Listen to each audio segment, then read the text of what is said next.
Boa noite, pessoal. Meu nome é Camila, eu sou médica de família e comunidade aqui no Espírito Santo e sou coordenadora do GT de Saúde Planetária.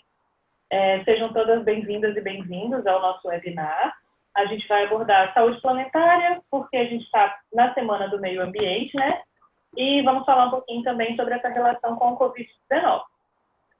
Para começar, eu queria convidar vocês a seguirem as redes sociais da Sociedade Brasileira de Medicina de Família e Comunidade. A gente tem o Instagram, o Facebook, o Twitter e o YouTube também, onde vai ficar disponível esse webinar depois. E a gente trouxe para apresentar para vocês também a Rafaela e o Henrique, que ambos são médicos de família e comunidade e vão se apresentar melhor também quando eu passar a palavra para eles. Eu queria convidar vocês também a participarem do bate-papo no nosso chat e, quando forem participar, colocar o nome de vocês, de onde vocês são, qual a área de atuação, para a gente ficar mais próximo, certo?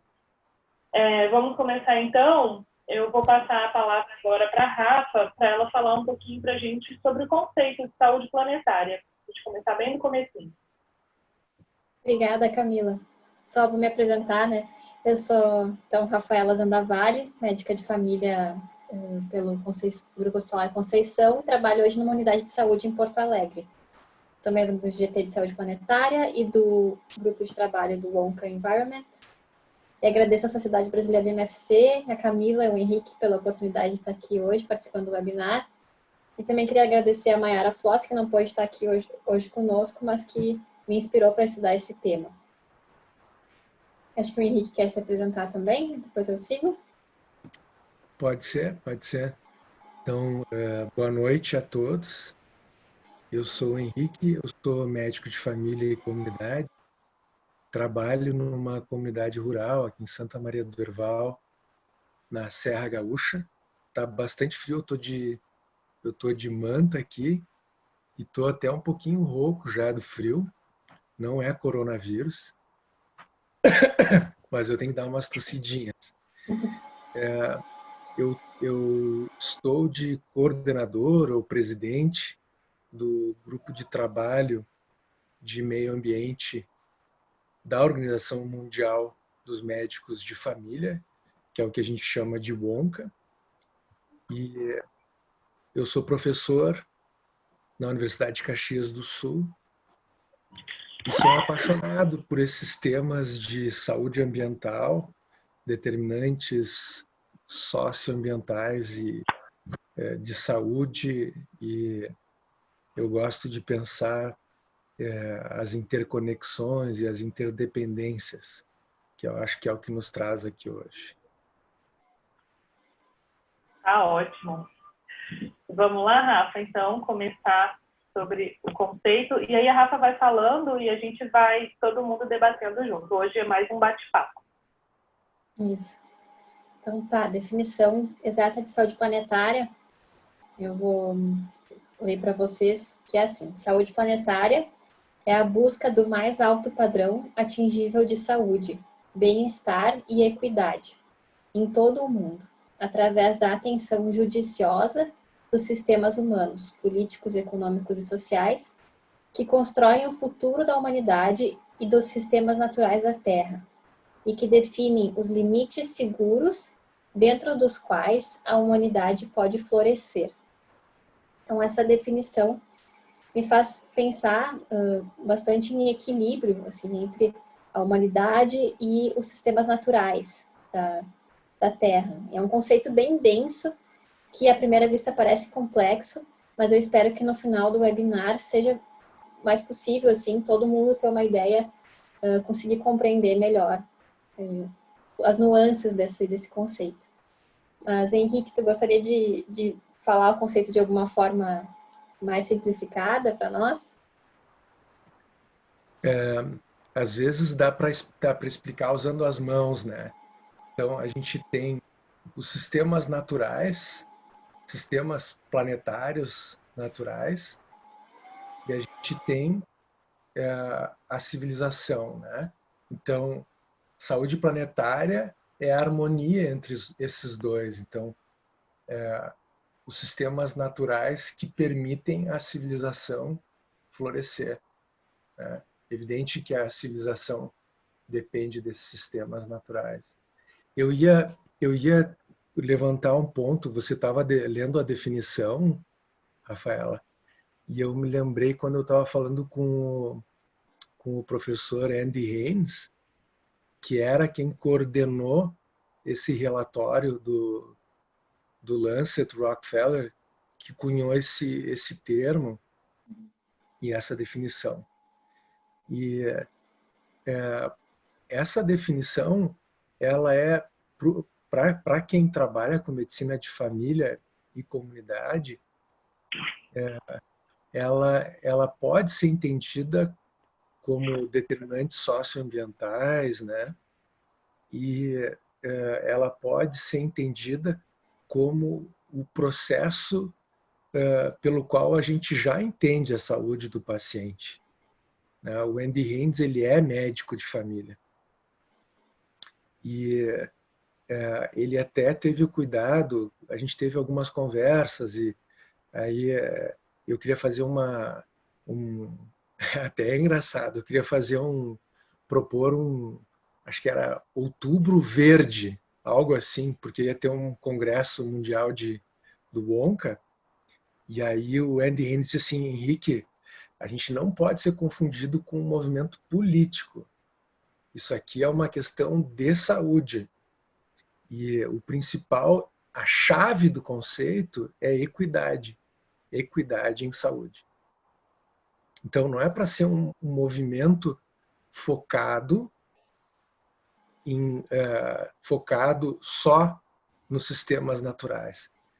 É que os sistemas naturais são tão fundamentais para a saúde humana, né, que a gente tem que ter equidade, inclusive com os sistemas naturais. E aí tem esse equilíbrio aí que a gente conversa. Exatamente. Porque quando a gente fala sobre equidade, atualmente não tem como não falar sobre saúde planetária e meio ambiente, né? Porque as mudanças climáticas têm o maior efeito sobre aquelas pessoas que têm menos acesso aos recursos do mundo, né? Então, isso afeta muito a saúde das pessoas. E essas pessoas que têm menos acesso aos recursos do mundo também são as que menos contribuíram para as causas de mudanças climáticas, né? Eu acho que é exatamente isso que você falou. Os dois principais pontos é que as pessoas, às vezes, não conseguem fazer uma ligação da saúde planetária com a nossa saúde. Só que, na verdade, isso é 100% interligado. Então, a gente tem que começar a pensar um pouco mais sobre isso. Tem gente que você fala que estuda isso, saúde planetária, e fala, tá, e que você está fazendo isso como médica de família? E, poxa, é tudo, né? É muito importante. E a equidade, o principal que a gente vê é exatamente que nas cidades grandes, nos grandes centros, é onde tem mais a poluição, onde a gente maltrata mais o ambiente, e quem vai sofrer com isso geralmente são as pessoas que são mais pobres e que dependem muito mais do sistema. Sabe que já que a gente está aqui na Semana do Meio Ambiente e a gente está numa conversa, eu imagino que as pessoas que estão acessando, eu não tenho exatamente os dados do nosso público aqui, mas imagino que são pessoas mais familiarizadas com conceitos mais amplos de saúde e já tem algum interesse em ecologia e coisas do termo, né? Então, eu vi um vídeo da Rafaela em que ela fala sobre saúde planetária e espiritualidade, que eu achei muito bacana. E aí ela fala na definição de espiritualidade, que é ter um sentido na vida, né? E aí, quando a gente pega a palavra equidade, aí a gente pode começar a brincar um pouquinho com ela, né? O que a gente quer dizer com equidade de formas mais profundas, né?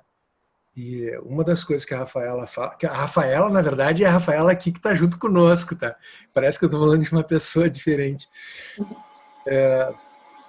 Mas que a nossa sociedade agora de hiperconsumo, que na verdade é o que está causando esse grande desastre, que talvez depois a gente possa falar um pouquinho sobre o Covid, né? Que também tem relação com o Covid, essa questão do hiperconsumo. A gente tem colocado o hiperconsumo como a coisa central para o bem-estar, né? E talvez, mesmo para aqueles que não são ditos pobres ou vulneráveis, a questão da equidade tenha mais sentido nisso, de que tem que balancear um pouquinho esse hiperconsumo com questões de espiritualidade, de saúde, e eu acho sim que às vezes os mais ricos sofrem muito com, com problemas, talvez de poluição cultural, a gente possa dizer, né? Certamente de poluição médica sofrem.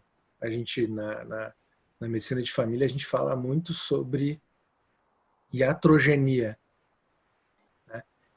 Eu conheci o Landrigan. A Rafaela me pediu esses dias um artigo do Lancet que fala sobre poluição como uma das principais causas de morte no mundo, né? E o autor principal era o Landrigan. E eu conversei com o Landrigan. Eu disse, Landrigan, tu foi muito conservador, por que tu não botou aí poluição médica? Ele botou poluição do ar, poluição da água, chumbo, são os principais causadores de morte, né? Mata mais do que AIDS, Malária e tuberculose. tuberculose e malária juntos. E aí eu disse para ele, por que tu não bota aí poluição médica, né? Excesso de remédio quando não tem que dar, excesso de procedimentos que acabam levando à morte. Ele disse, a gente foi conservador. Mas, enfim. Então, só para... isso ainda é, digamos assim, não é consolidado, isso que eu estou conversando aqui, né? Não é consolidado do ponto de vista científico, mas eu acho que aos poucos a gente pode ir caminhando nesse sentido. Né? Tem também, ainda falando sobre o conceito, a gente pode pensar uma noção de bioética, que a Jaqueline Ponzo fala, que a corrente latino-americana de bioética amplia a visão de bioética biologicista, né? Ampliando colocando um assunto central, respeito aos direitos humanos mais amplo, incorporando o ambiental, né? Então, sendo uma bioética mais do que ética da vida, mas uma ética das sociedades, um conhecimento preocupado com a sobrevivência da vida no planeta. Então, o direito humano a ter um ambiente saudável, a ter acesso à água, comida, moradia. E tem um autor de 1927 que fala que traz que bioética é ética das relações entre seres vivos humanos e não humanos. Então, trago mais uma ideia assim para a gente ampliar a noção de bioética, né? Respeito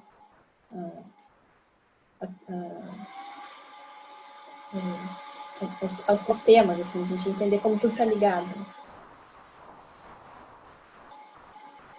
Acho que pode seguir agora, Camila. Olha, eu queria convidar também as pessoas que estão entrando, se tiverem alguma dúvida, que coloquem ali no chat, que no final a gente vai tentar sanar, se possível. Henrique, eu acho que agora seria legal a gente falar um pouquinho também sobre mudanças climáticas e essa relação que a gente está tendo. Você pode falar um pouquinho? Então, a gente vem trabalhando até em parceria com a Sociedade Brasileira sobre mudanças climáticas pelo Lancet Countdown, que é uma publicação bastante respeitada. E a Mayara é uma parceira também que não está aqui hoje, que tem colaborado. A gente sabe que na última década, com exceção de um ou outro ano, vem aumentando, né, de forma linear a temperatura, né? Então, eu que já sou um pouquinho mais velho, que tenho o cabelo branco, eu me lembro que lá nos meus 15 anos, isso faz 25 anos atrás, em que já do ponto de vista científico, já se caminhava para um consenso, mas o povo em geral não acreditava, né? E é interessante a gente perceber que as pessoas hoje já sabem que está esquentando o planeta. Mesmo pessoas que querem negar a mudança climática, elas já não conseguem mais negar que o planeta está esquentando. E aí, em geral, o que elas tentam disputar é qual é a causa, né? E o consenso, salvo um ou outro pesquisador, até a última vez que eu vi isso é que para cada 1.000 climatologistas, 3 achavam que não era, que a mudança climática, que o aquecimento global, não se devia a fatores antropogênicos, né? Isso, né, 3 por 1.000, olha, a gente se aproxima né, de 100%. 100% em ciência é difícil de ter, né? E provavelmente hoje já vai ser mais baixo, né? Então, acho que essa é a primeira questão. Então, mudança climática é um fato, a temperatura está mudando.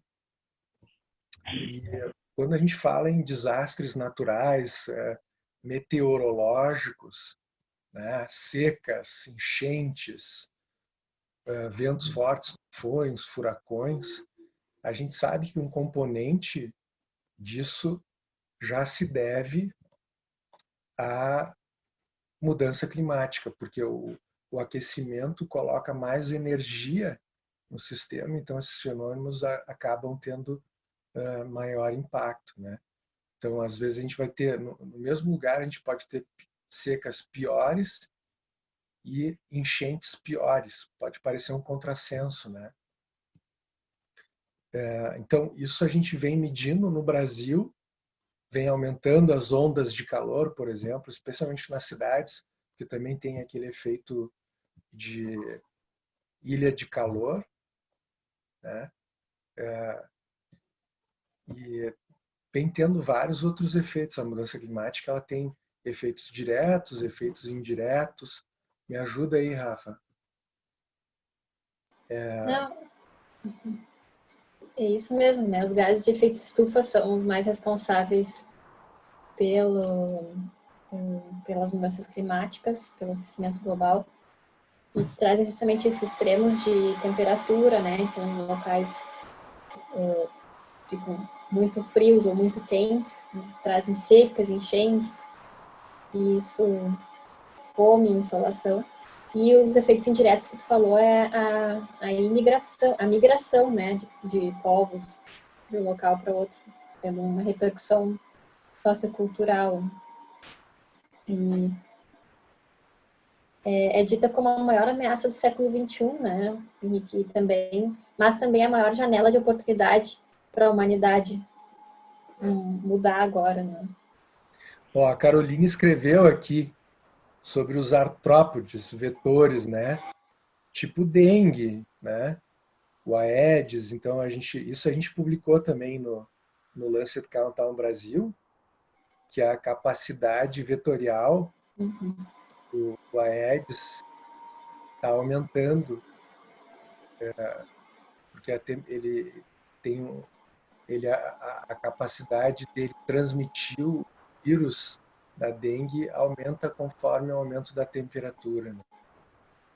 É mais complexo, tem outras variáveis, mas Eu diversas lembro, outras.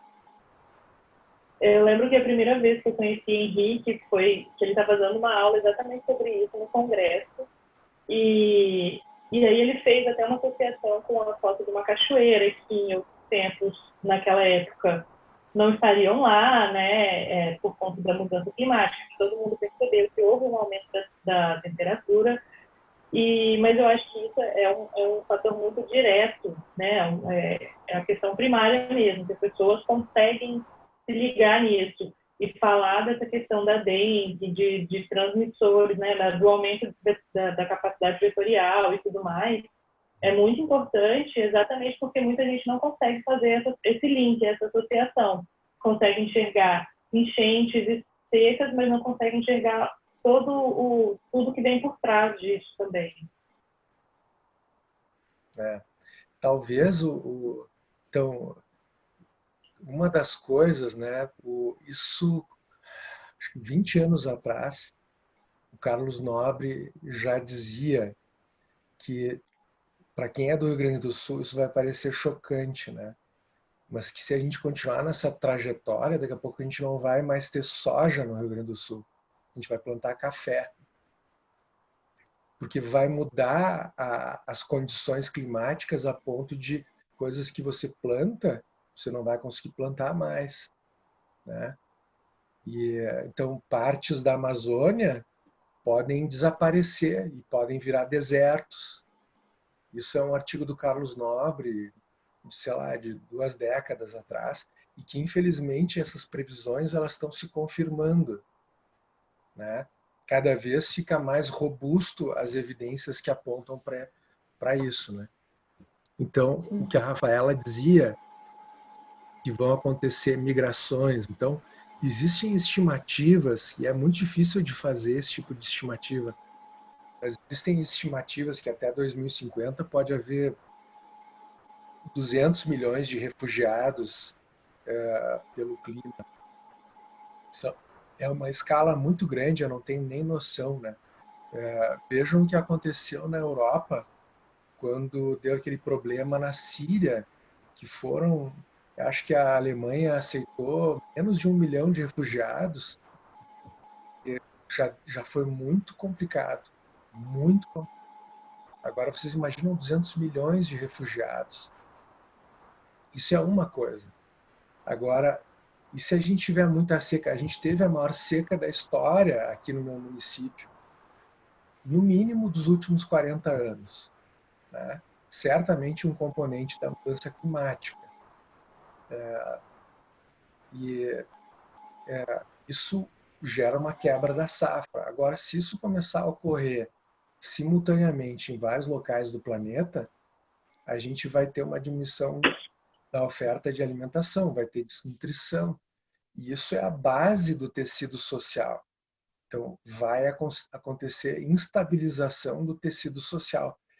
E para quem mora nesse país e entende o que está acontecendo, a gente vê que a gente tem abundância de comida, né? Mesmo assim, tem gente passando fome, muita gente. Agora, imagina tendo problema para plantar. Então, esses problemas vão aumentar muito. Então, a gente está falando das bases da civilização. E por isso que existe uma compreensão de vários cientistas de que se a gente não conseguir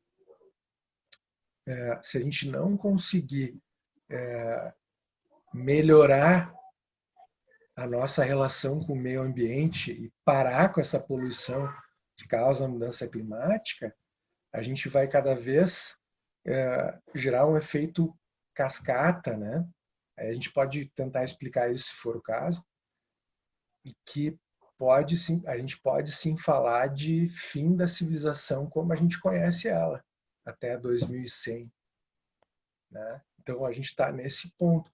Minha filha tem 6 anos, então 86 anos ela estaria viva até 2100, e a gente está falando que talvez seja impossível você ter esse tipo de sistema civilizatório que a gente acredita, direitos humanos, né? É nesse nível. Sim, o Brasil tem um compromisso de reduzir 43% das emissões de gás de efeito estufa até 2030, né? Em comparação com os níveis de 2005, para tentar cumprir o Acordo de Paris, que seria limitar o aumento da temperatura global em 2%, no máximo 2%. Mas a gente, infelizmente, não vê muito esforço nesse sentido, né? Acho que a gente podia até puxar esse link, Rafa, e já começar a falar um pouquinho mais sobre a poluição do ar e algumas coisas que podem ser feitas. Sim. Bom, e a poluição do ar é um capítulo, assim, um pouco separado, porque se fala muito, né, na poluição do ar, efeitos diretos na saúde, assim, se mede o PM25, que é o material, a fração respirável de poluição. A gente respira a poluição, e essa fração que é pequena tem capacidade de entrar no pulmão, entrar na corrente sanguínea, e para o sistema cardiovascular, desencadear cascatas fisiopatológicas que justificam como, né, porque a poluição do ar é responsável, é o quinto maior fator de risco, né, para a morte mundialmente. E tem direta relação com doenças crônicas, câncer de pulmão, infartos, AVC, DPOC, e também causa maior mortalidade em crianças, bastante relacionado com infecções de vias aéreas inferiores, né, em crianças. A OMS diz que 91% da população do mundo respira ar com concentração de poluentes acima do aceitável. De 9 a cada 10 pessoas no mundo inteiro não respiram ar limpo. E se diz, então, que a poluição é responsável, também da OMS, por 7 milhões de mortes todo ano. Né? E aí seria poluição interna dentro de habitações, que as pessoas usam ainda, muita gente usa fontes de aquecimento da casa e para cozinhar, que causam poluição interna na casa, mas também externa, né? Então, poluição de carros, ônibus poluem muito, queima de carvão mineral aí para gerar energia, as queimadas de florestais. E como a gente não está acostumado, né, os médicos não estão acostumados a pensar que a poluição mata, causa doenças e mata, quando eu falo assim que tem a poluição dentro de casa e a do ar ambiente, do externo, a pessoa pode pensar que a interna é mais relevante, acaba matando mais, mas na verdade não.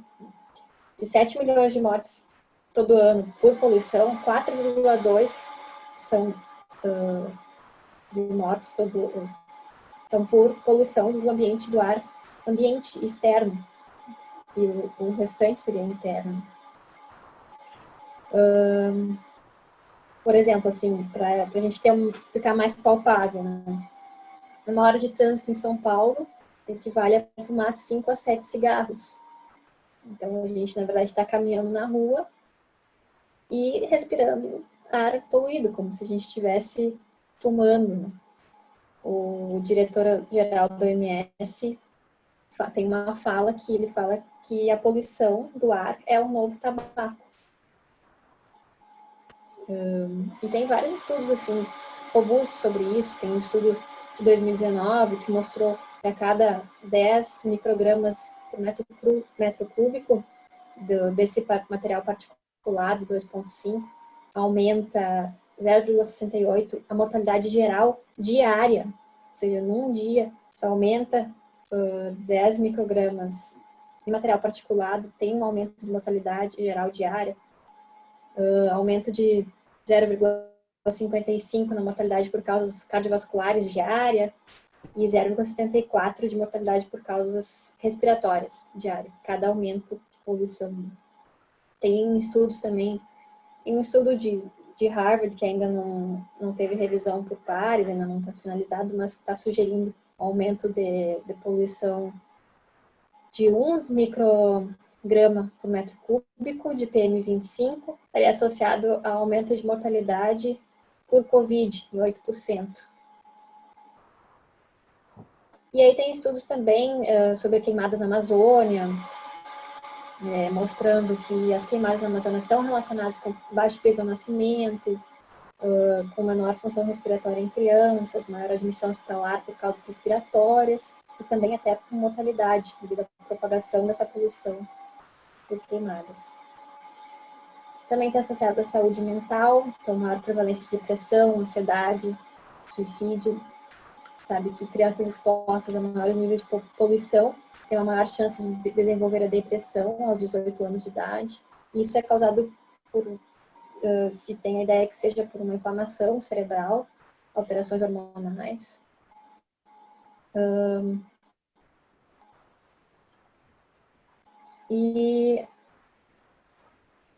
E aí, o Brasil também tem outro compromisso, né, que eu tinha citado no anterior, mas tem um outro compromisso de mudar suas fontes de energia, né, de ter, até 2030, de ter que 45% das fontes de energia fossem de renováveis, de energias renováveis. Mas a gente vê que a abertura de novas minas de carvão até está acontecendo, né? E compromete isso, né? Então, e as minas de carvão são os grandes poluidores do ar. E tudo isso causa, né, perdas econômicas, sobrecarrega o sistema de saúde.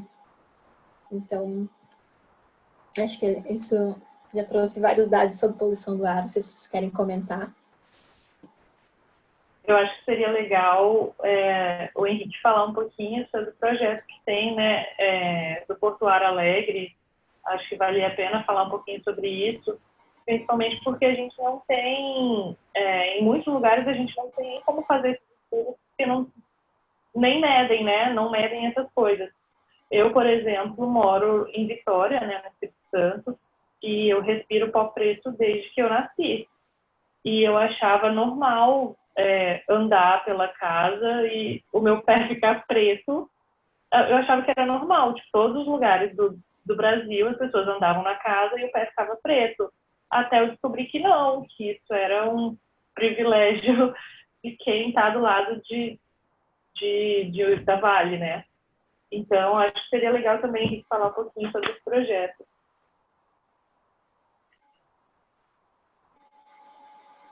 Henrique, seu microfone está mudo, está desligado. Deixa eu te perguntar, Camila, vocês não sabem o nível de PM 2.5 aí em Vitória? Então, eu não tenho esse dado agora, eu tenho até que dar uma pesquisada nisso. Mas eu acho que o ideal seria exatamente fazer, talvez ao redor ali, eu até soube uma vez de um bairro específico que é para aonde mais chega esse pó, mas determinado assim por lugares e tudo mais, não tenho conhecimento sobre essa missão. Eu acho que seria um projeto muito legal de trazer para cá. Eu ia até conversar com você para a gente tentar fazer isso aqui. Então,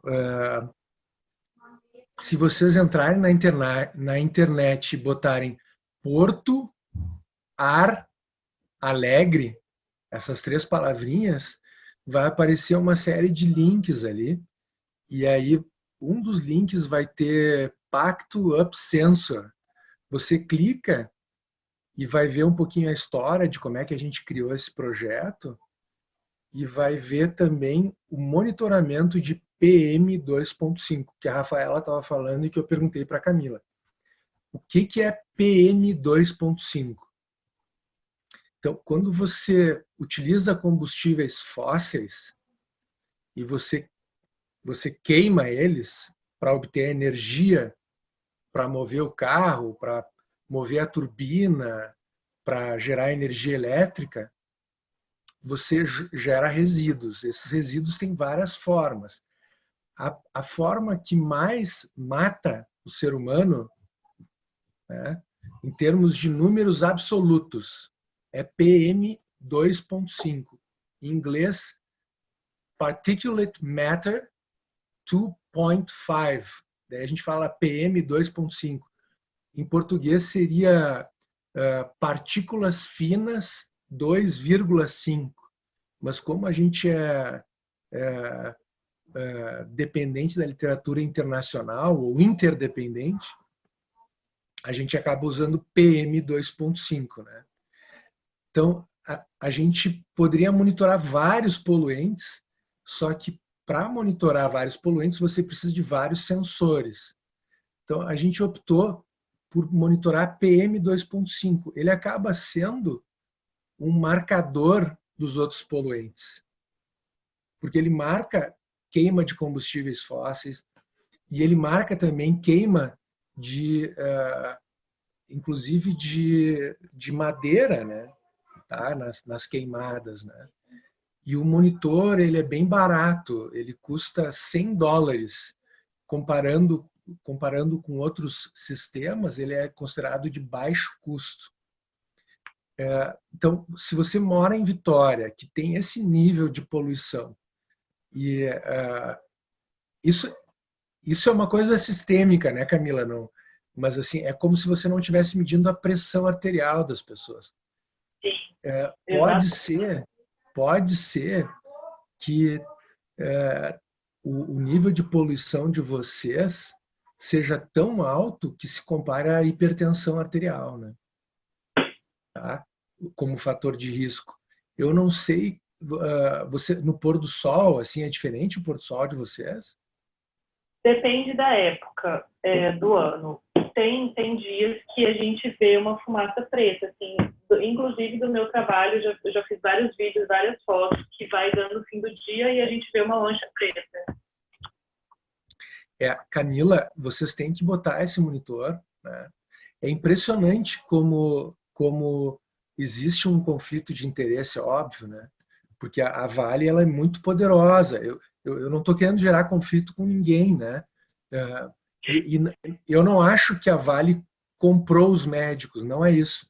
Os conflitos de interesse, eles, às vezes a gente simplesmente opta por outras coisas para não gerar um problema onde a gente sobrevive disso, né? Então, é muito complicado. Aqui na minha comunidade, as pessoas vêm aqui e dizem: eu vim aqui para Erval para respirar ar puro. Eu comecei a estudar esse troço e me dei conta que talvez o ar aqui não seja tão puro, porque a gente usa muito lenha no fogão, né? E isso gera uma poluição importante. Eu ainda não medi aqui. Agora a comunidade está se organizando para fazer uma rifa e a gente tem que arrecadar $100. Então isso vai dar, né, $100 dá R$600. Aí a gente vai conseguir comprar um monitor para dizer como é que está a nossa poluição. Basicamente comprar um aparelho para medir a pressão, né? Então acredito que vocês possam fazer isso, Camila. E aí você vai saber quanto é que está o PM2.5. E pode ser que seja um escândalo. Eu acho que vai ser um escândalo. Eu estou dando uma pesquisada rápida aqui, que talvez tenham em alguns lugares, sim, uma medição, mas também nada muito certo. Depois que terminar aqui, eu vou dar uma procurada melhor e posso até deixar o link para o pessoal depois. Assim, a gente poderia comparar, né, em termos absolutos, o Covid, quantas pessoas matou esse ano? Né? Poluição do ar mata 7 milhões por ano. Quantos o Covid matou esse ano? Então, esse é o tipo de dimensão que a gente tem que se dar conta. E aí, se a gente computa esses números, a gente vai se dar conta que vale a pena substituir essas fontes de energia. É mais barato substituir. Fazendo uma análise, eu não estou nem botando o valor de uma vida humana, que não, a gente não tem como quantificar isso. Eu estou falando do custo de hospital, do custo de manter técnicas de enfermagem, porque o teu avô está demente, né? Então, a demência tem a ver com poluição do ar, por vários mecanismos, né? O mais óbvio é porque ele causa AVC, porque ele entra no pulmão, gera uma cascata inflamatória, que acelera o processo de aterosclerose, que acelera o processo de dano no coração, então pode a gente sabe que causa fibrilação atrial, que gera um trombo e que gera um AVC, e o outro mecanismo também rompe uma placa e aí você tem uma oclusão de uma artéria no cérebro que causa um AVC, isso gera demência, enfim, os mecanismos são múltiplos.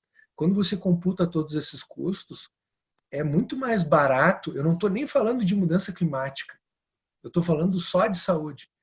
Então, o PM2.5 é o marcador da poluição para a mudança climática e é um marcador como a hipertensão é. É um marcador direto, é um fator de risco independente para a morbimortalidade. Por que os médicos não sabem disso? Essa é a pergunta de $1 milhão, né? Veio aqui no Hospital de Clínicas de Porto Alegre, onde eu fiz a minha faculdade, e veio o médico que coordenou aquela proposição dos cardiologistas americanos para reduzir o limite em que se considera pressão alta ou pressão normal, né? Tá? O primeiro slide que ele colocou foi dos fatores de risco de morbimortalidade. Não aparecia poluição do ar. Então, teoricamente, você está colocando um dos maiores cientistas vivos para ele querer mudar a definição de pressão alta. E no slide desse cara, que saiu artigos no JAMA, New England, tudo que é lugar, no slide desse médico, não mostrava uma das principais causas de morte, de morbimortalidade. Né? Então, mostra como existe um ponto cego na formação médica impressionante. Né? Impressionante. Então, eu estou falando de um cara que está mudando a definição de saúde e doença. Né? E ele não sabe que a poluição do ar mata tanta gente. Então não me espanta que em Vitória não tenha esse monitoramento. Mas ele é muito simples, quer dizer, agora que a gente desenvolveu esse ferramental, Tupiniquim, né, seria razoavelmente fácil, né? $100, Camila. Te faço esse desafio aí. Monta uma rifa. Monta uma rifa. Tá? E aí, claro, tem um aspecto de engenharia, mas que agora a gente fez, é um protocolo muito simples. Então, uma outra ideia que a gente vem trabalhando, eu venho trabalhando com a Rafaela, com a Mayara, a gente vê todo ano aquela queimada na Amazônia, que todo mundo fica chocado e a gente fica triste. Eu fico triste porque queima a floresta sem necessidade nenhuma, né? E morre muitos animais, mas morre muita gente, porque gera muita fumaça e essa fumaça mata muita gente, mata nenezinho. Só que como a gente não mede a poluição do ar, a gente não consegue fazer esse tipo de associação.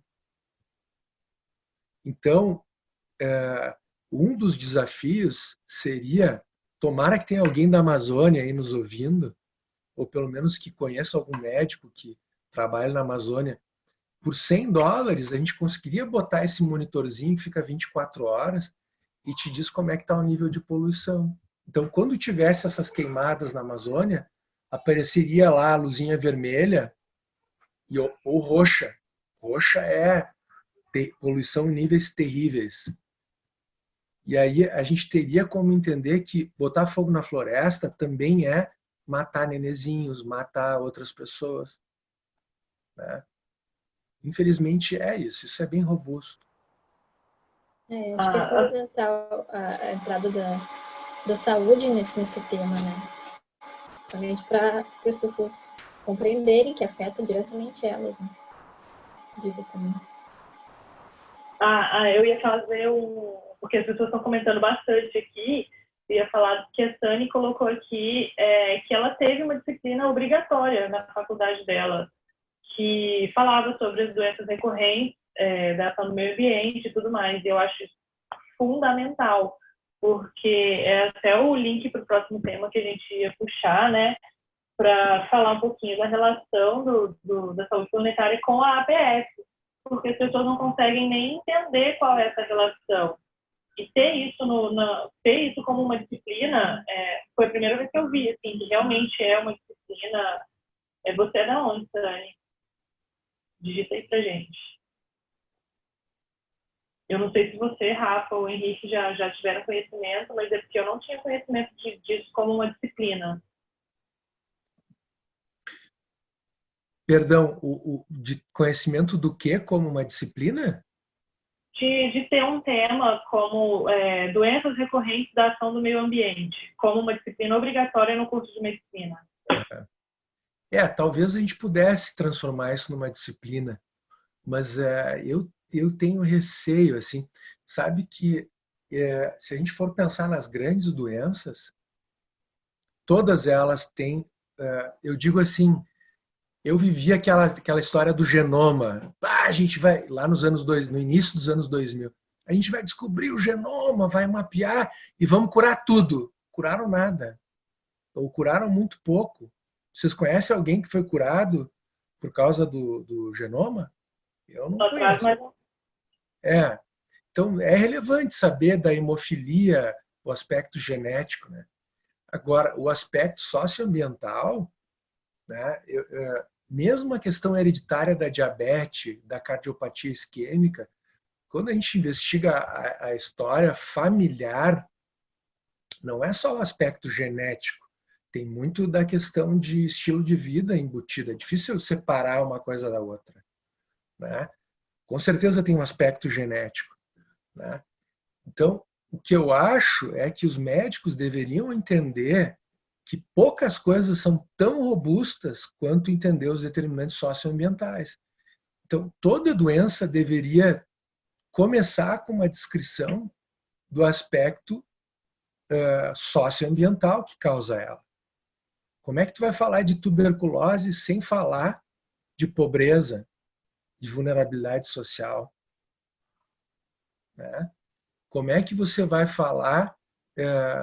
Como é que você vai falar de, vamos ver outra, de dengue sem os aspectos socioambientais, né? Tu não tem dengue na Islândia, né? Então é evidente que tem. Então isso acontece com todas as doenças. Quais são os aspectos socioambientais? Porque já me falaram essa proposta de criar uma disciplina. Eu acho que daria uma falsa sensação de que a gente aborda, né? E vai ficar fragmentado numa caixinha e vai se esquecer. Então, eu acho que quando o cardiologista vai falar de hipertensão, ele tem que falar o que causa hipertensão, né? Não é o nosso estilo de vida? Isso está bem estudado. Então, é a questão socioambiental. É o sedentarismo, é o estilo de comida, né, que a gente tem, tá? É o tipo de dieta de ultraprocessados. Isso é o que causa hipertensão. Então, o que mais mata, na verdade, é o nosso estilo de vida. A gente pode dar remédios, e eu dou remédio, mas será que meu paciente não vai gostar de saber o que realmente está causando a doença dele? O aspecto genético aí não é tão relevante, né? Então, e por aí vai todas as doenças de maior morbimortalidade, o aspecto socioambiental é o mais relevante ou muito relevante. Tem um caso clínico que aparece no começo do curso de saúde planetária, depois a gente vai falar, que justamente traz assim, um paciente, falando do papel também da APS com saúde planetária, né? A gente identificar as relações das doenças dos pacientes com a saúde planetária. Então, esse caso traz assim, um paciente de 55 anos que mora na Serra Gaúcha, que é um local geralmente frio, né? E trabalha numa fábrica de calçados 8 horas por dia, há 10 anos. Ele tem hipertensão, diabetes e obesidade. Ele não faz atividade física porque ele diz que o trabalho dele é muito cansativo, assim, ficar fixando sola de sapato 8 horas por dia.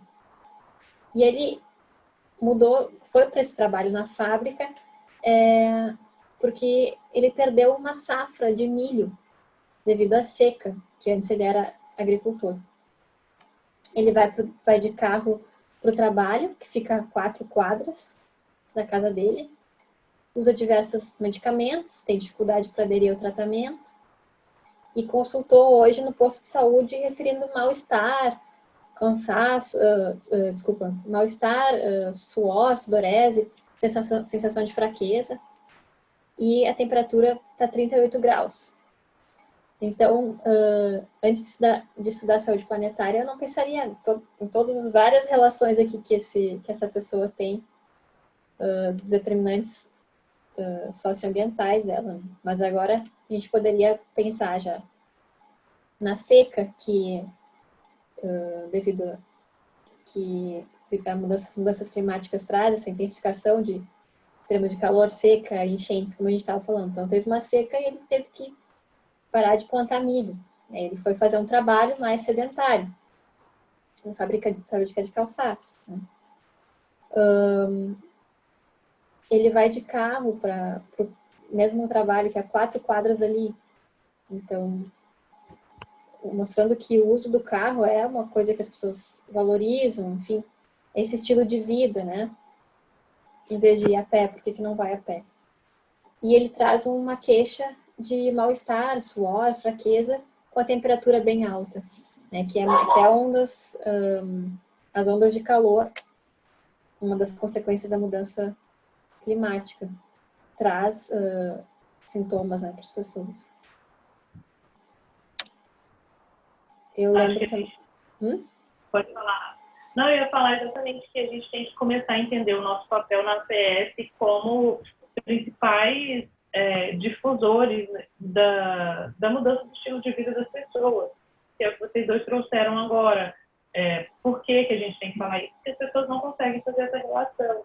Então, estimular uma alimentação baseada no verde, estimular uma ida ao trabalho com caminhadas, ao pé de carro, diversas formas de estímulo, de mudança de estilo de vida, porque aí a gente está conseguindo atuar de alguma forma.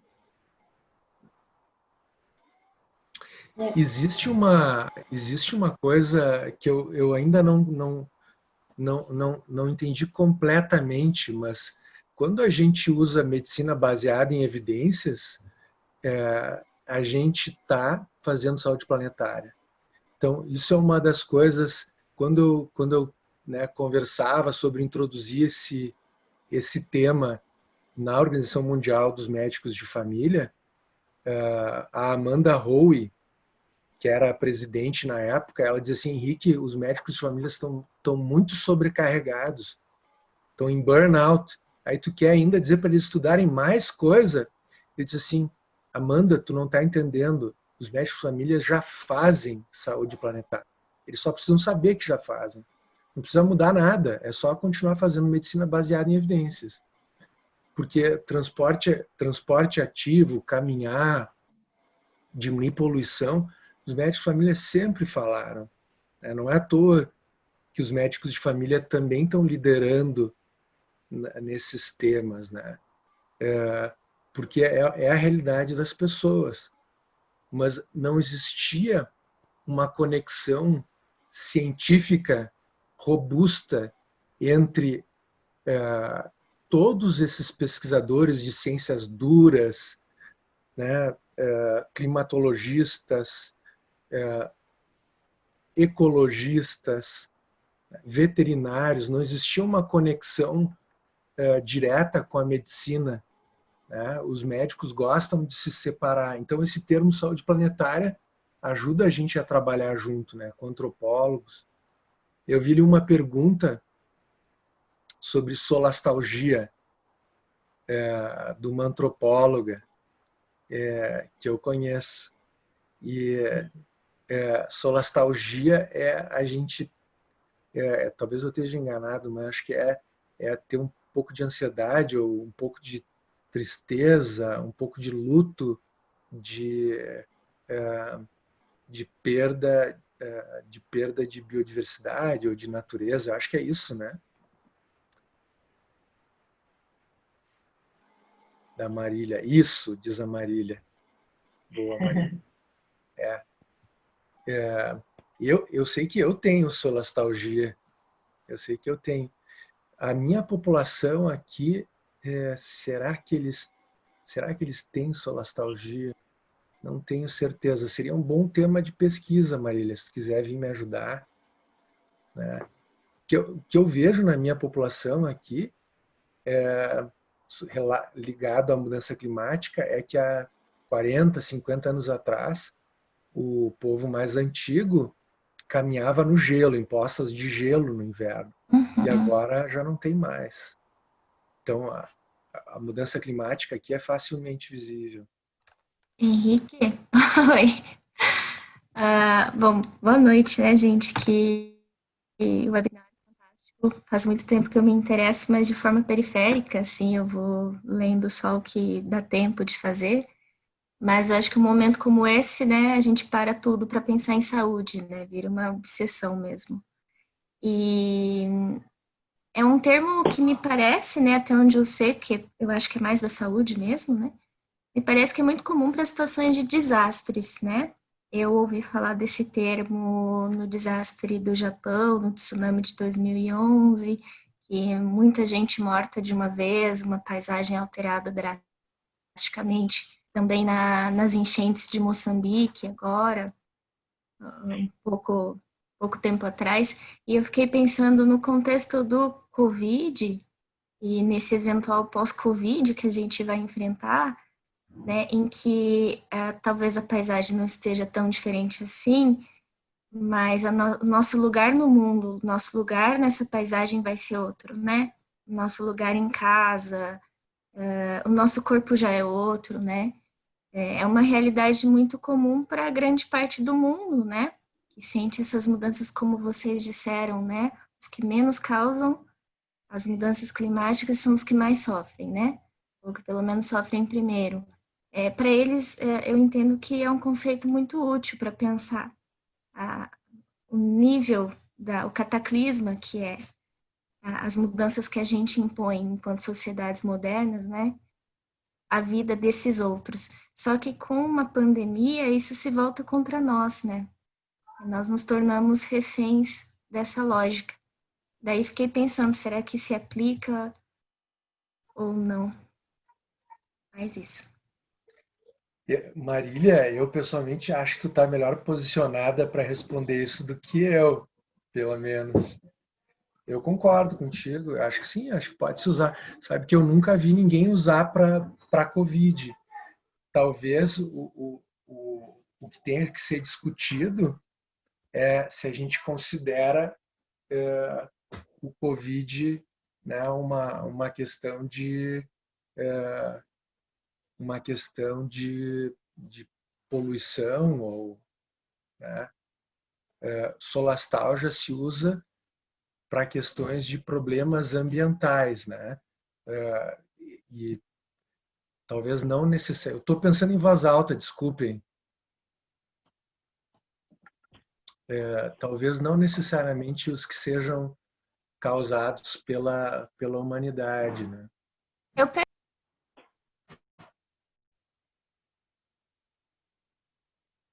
Joia. Porque vocês estão na linha de frente, né, na saúde. A gente faz toda uma interpretação dos aspectos sociais, assim, mas eu imagino as coisas com que vocês têm se deparado, fenômenos estranhos até de saúde num momento como esse, né?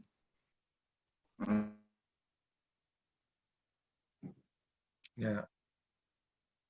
Gente, muito boa a contribuição. Como a gente está caminhando para os 30 minutos finais, eu vi que tem bastante comentário aqui do lado. Eu vou dar uma finalizada para a gente ler um pouquinho mais aqui e interagir. Eu queria falar sobre o curso de saúde planetária do Telesaúde, da URGS, né? Que estão abertas as inscrições até o dia 18 de junho. Acho que a gente coloca o link aqui depois para vocês, que vale muito a pena vocês se inscreverem, então o curso está excelente. E queria chamar a Rafa também para falar sobre a carta, né, Rafa? Sim. Bom, uma das coisas que nós, como profissionais de saúde, a gente pode fazer, além de agir localmente, agir na nossa comunidade, né, como médico de família, às vezes a gente tem a oportunidade de agir mais globalmente. E teve a OMS junto com duas organizações importantes mundiais, escreveram uma carta que foi endereçada aos presidentes dos países do G20, pedindo para que depois da pandemia pelo coronavírus, tivesse uma recuperação econômica, com planos de recuperação econômica mais sustentáveis, né? Que eles pudessem, já que a gente teve essa oportunidade de parar, de diminuir o ritmo do planeta, enfim. E essa carta foi assinada por muitas organizações de saúde, né? Por mais de 350 organizações de saúde mundiais, 19 brasileiras, representando mais de 40 milhões de profissionais de saúde em todo o mundo.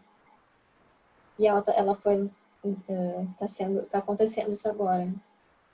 Então, eu acho que é uma coisa bem legal você ver que a gente pode, como profissional de saúde, lutar. Vamos dar uma lida aqui. Vou falar a Caroline, né, que falou da Zika e tudo mais, mas a Bárbara falou logo embaixo sobre respiração rápida, que eu acho que tem a ver com essa carta que você falou agora, né, Rafa? Acho que já foi feito o comentário, bem lá em cima mesmo. Então, acho que já foi respondido também. E tem a Marília falando também que lá no Paraná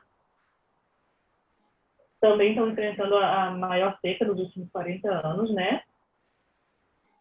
Vamos procurando mais, se vocês quiserem ajudar a gente.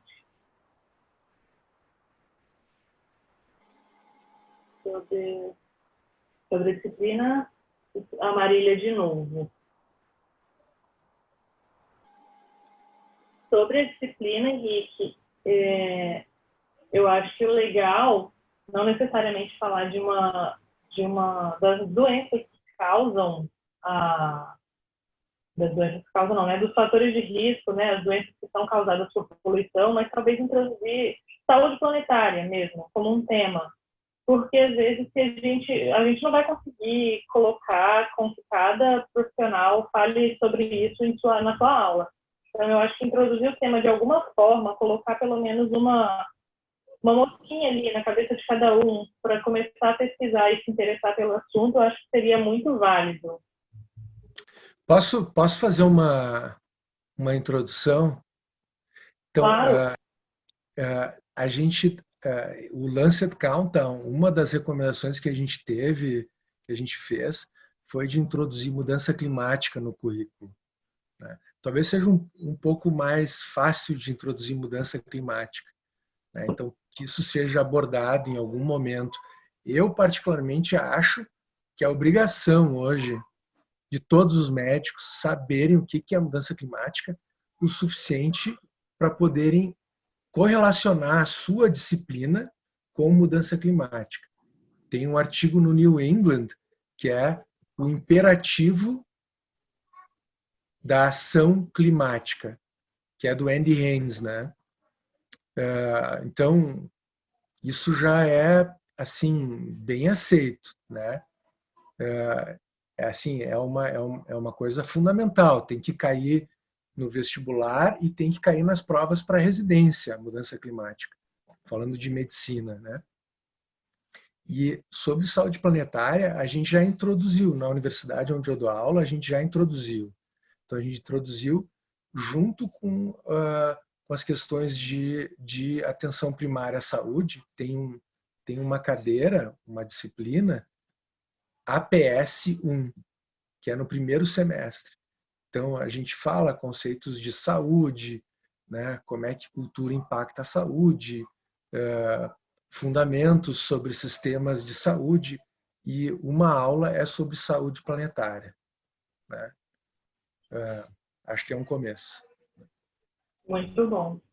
E teve uma outra pergunta aqui que vai para você também, Henrique, que foi com relação às medições do Portuário Alegre, se você já tem esses dados.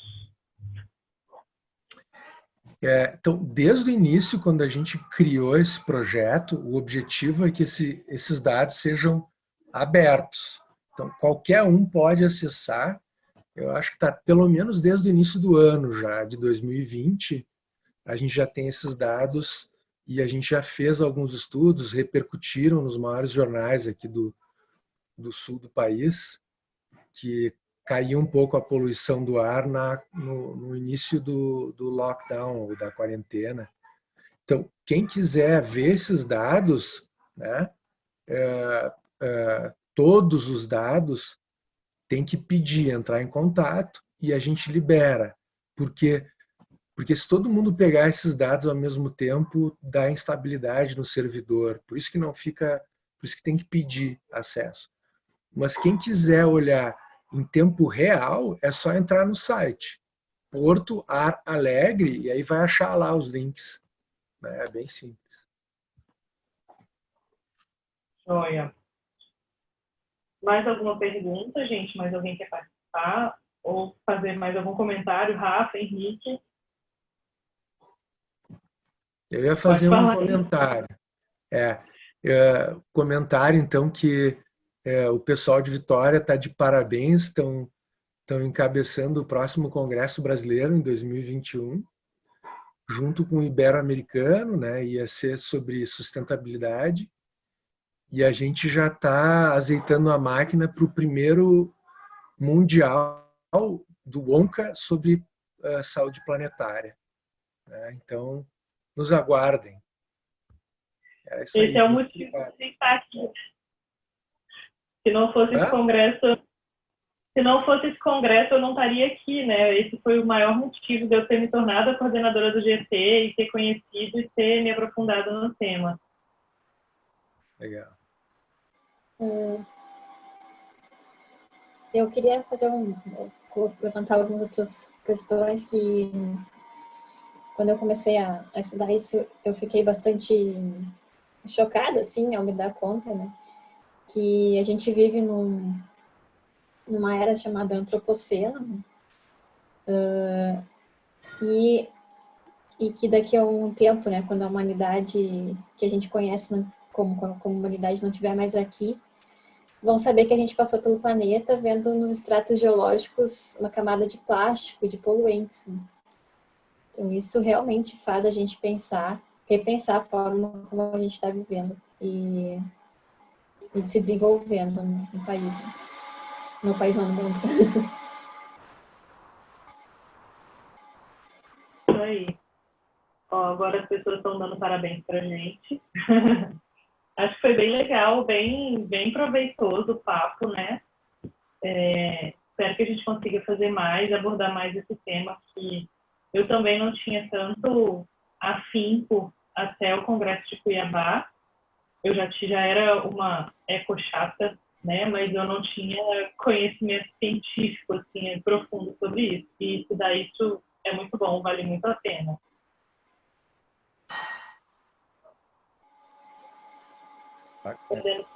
Então, depois, gente, vai ficar no YouTube da Sociedade Brasileira de Medicina de Família e Comunidade, e a gente vai colocar também, disponibilizar no GT de Saúde Planetária, no Instagram. Então, se vocês quiserem seguir a gente nas redes sociais também, além da Sociedade Brasileira, tem no Instagram, chama GT Saúde Planetária, que a gente disponibiliza tudo lá, tá bom? Boa noite para todo mundo. Boa noite, obrigada.